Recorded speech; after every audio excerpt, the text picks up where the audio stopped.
E o nome da tua academia é Grace. Hillion Grace. Sempre chama atenção quando a gente vê o Grace. Por que Grace? Porque é a família que desenvolveu o jiu-jitsu brasileiro, né? E os caras eram Era monstro brabo, mesmo. né? Se não fosse eles, a gente não tava aqui hoje, né? E o jiu-jitsu é brasileiro. Não, o jiu-jitsu brasileiro é brasileiro, né? Mas ele veio de fora. Ele veio do Japão, chamado Konde Koma, Mitsu Maeda, que ensinou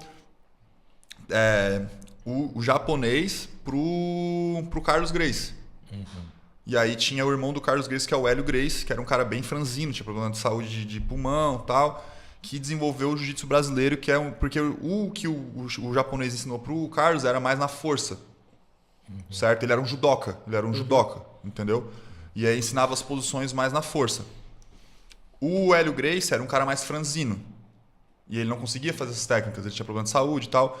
E o que se fala é que teve uma vez, se não me engano era um militar tal, que fazia aula particular com esse Carlos Gracie, ele não pôde fazer a aula, o Carlos não pôde dar essa aula pra ele. E o Hélio chegou, não, eu dou aula pra ti e tal. Só que ele só assistia esse Hélio, ele não assistia o Carlos dando aula e tal. E deu aula pro cara com mais alavancas. E o cara, não, eu quero treinar com esse cara aí. Com esse Hélio aí. Aí foi desenvolvendo o jiu-jitsu brasileiro. Que daí é mais na alavanca. Usa mais a... Como é que eu vou dizer? O teu peso contra você. Usa... praticamente a força do oponente contra ele, digamos. Daí foi isso aí. E aí, no caso, ele foi desenvolvendo. Eles foram pro Rio de Janeiro e tal. E aí começaram vários desafios. Nesses desafios aí, eles desafiavam gente do karatê, do boxe, veio gente dos Estados Unidos. Para fazer era um desafio de vale tudo, né? Era o Gracie Challenge que eles faziam. Que era, legal pra caramba. E aí eles foram batendo uma galera e tal. E nisso aí foram disseminando o jiu-jitsu. Teve derrota também, né? Teve a luta do Hélio contra o Kimura, que era um judoca japonês, que quebrou o braço do Hélio Gracie com uma chave de ombro, que foi batizada de Kimura por causa dele. Nosso esporte a gente chama de Kimura por causa dele. E aí, eventualmente, eles foram para os Estados Unidos também. O Rorion Gracie foi para os Estados Unidos.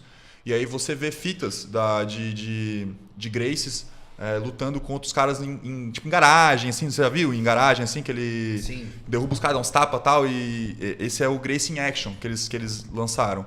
Que eles desafiavam caras... pessoas desafiavam eles, na verdade. Karatê, Kung Fu e tal. E aí eles foram disseminando nos Estados Unidos. E aí, nisso, ele fez o UFC. O Rorion Gracie fez o UFC em 1993. Já tinham eventos de Vale Tudo. O Rickson Gracie já tinha lutado em eventos no Japão. Mas o UFC quem fez aí foi o Rorion Gracie, outro cara lá que botou dinheiro. E aí era um evento que botava artes contra artes, né? Num octógono e tal. E aí o Royce Gracie que foi campeão. Magrinho e tal, batia nos caras gigantes também.